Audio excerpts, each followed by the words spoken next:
Show your love now. Give it up, everybody. Show your love now.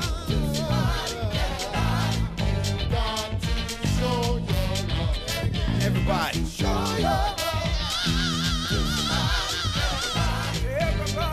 Give it up, show your love now.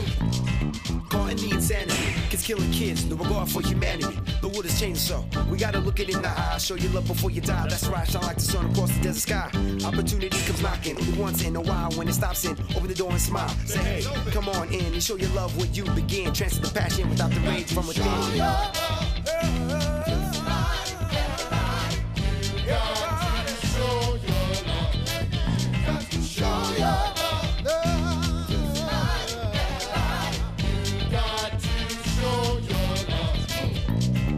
Don't be afraid to show your love to those you hold dear. Never fear, why love is the only reason that we are all here. Let someone know just how you feel. Show your love and keep it real despite the deals you face on the battlefield. Tomorrow may never come, better seize the day. Never procrastinate when all is said and done. Make sure you don't delay or be late before the setting of the sun. Show your love to someone, to everyone. The flow won't stop once begun. Show your love to somebody, everybody. You got to show your love. You got to show your love.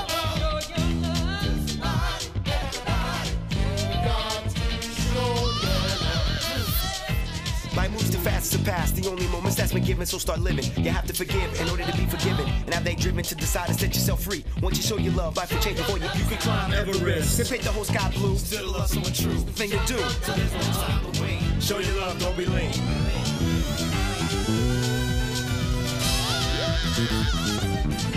Show your love.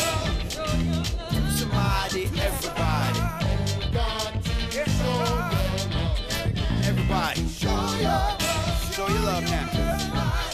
Everybody. Show your love now. Give it up. Somebody, everybody. Everybody. Somebody, everybody.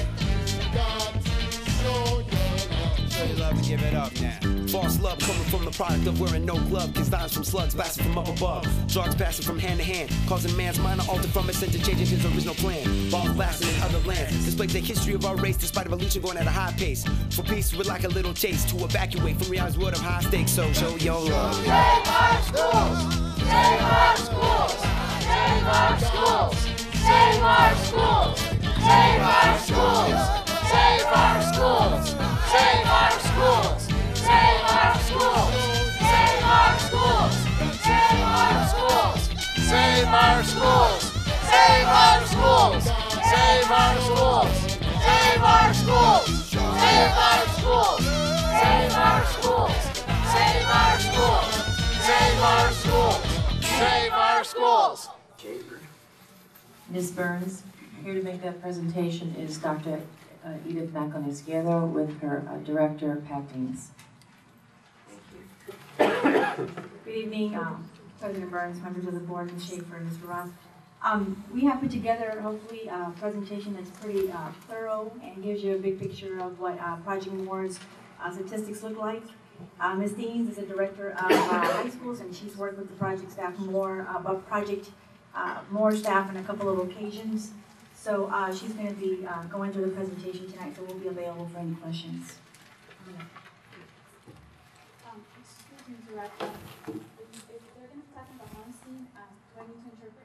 They're not talking about Hallenstein. No.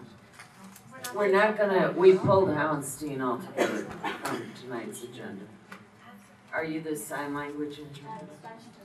Well, we might still need you. Okay. I was told not to ask until the public hearing, because I tried to do it at the beginning and I was told for the public hearing and we're not quite there. Go ahead. Good evening, President Burns, members of the governing board, Ms. Schaefer and Mr. Ross.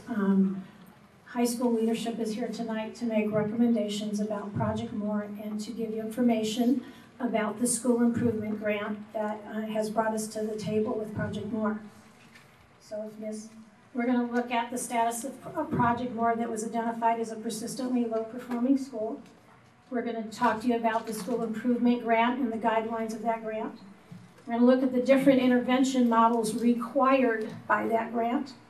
We're going to talk a little bit about our process for decision making and show you the timeline for the grant to proceed.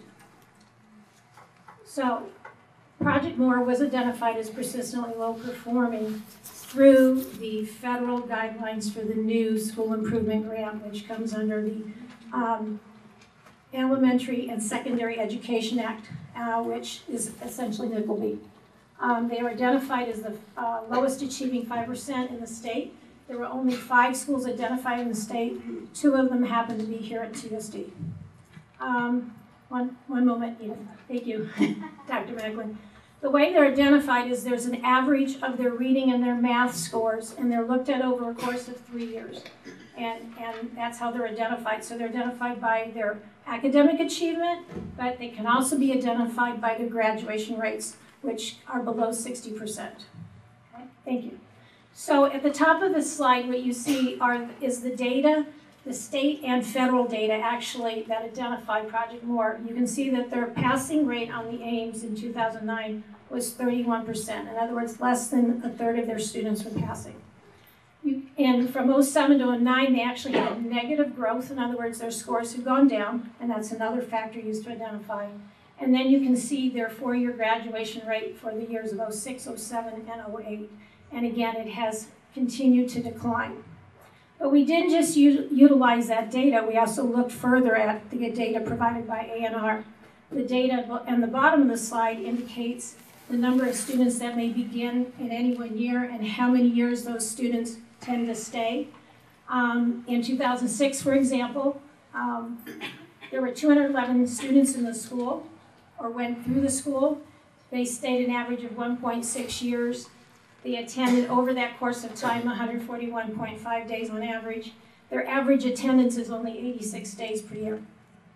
Of those students in that cohort, and when I talk about a cohort, please understand it's not 9th graders, 10th graders, it's just those who attended the school because this is not a neighborhood school. Those at Project MORE in 2006, 124 of them had been there only 1 year, 54 had been there 2 years, 22 of them had been here 3 years, and only 11 of them actually went through 4 years of Project MORE, and that goes throughout 07 and 08. We also looked at their cumulative passing rate, and you can see at the top of the slide that Project MORE's cumulative passing rate in math is only 43%, whereas the district average is 74%. And in reading, it's 57%, with the district at 82%. The cumulative passing rate is when the students get all 5 attempts to take the test and eventually pass the test perhaps in their 4th or 5th try. We also looked at their attendance. You can see the Project MORE's attendance is below the district average. Their dropout rate is 10 times the district's average. And when you look at their graduation rates, in 2009, it continues to drop. Thank you.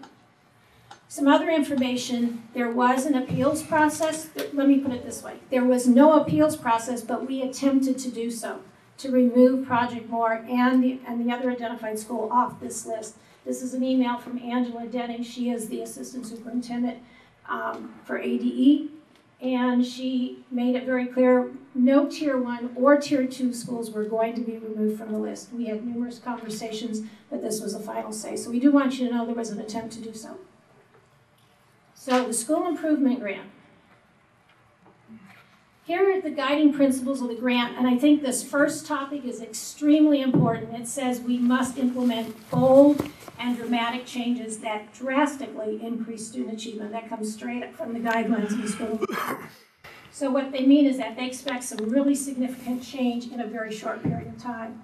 They want us to focus on the quality of the instruction in the programs and not on the quantity of programs. In other words, programs do not change student achievement. It's the instruction in the classroom that does. We need to build the capacity in Project MORE and support them at all levels, and that can be done through the grant. And this work is not something that's just done for a year. We're looking at least a 3-year timeline. And again, all of that came from the Arizona Department of Education on the guidelines for the federal grant. So there are some real benefits from this grant. every school that's been applied for this grant can apply for up to $2 million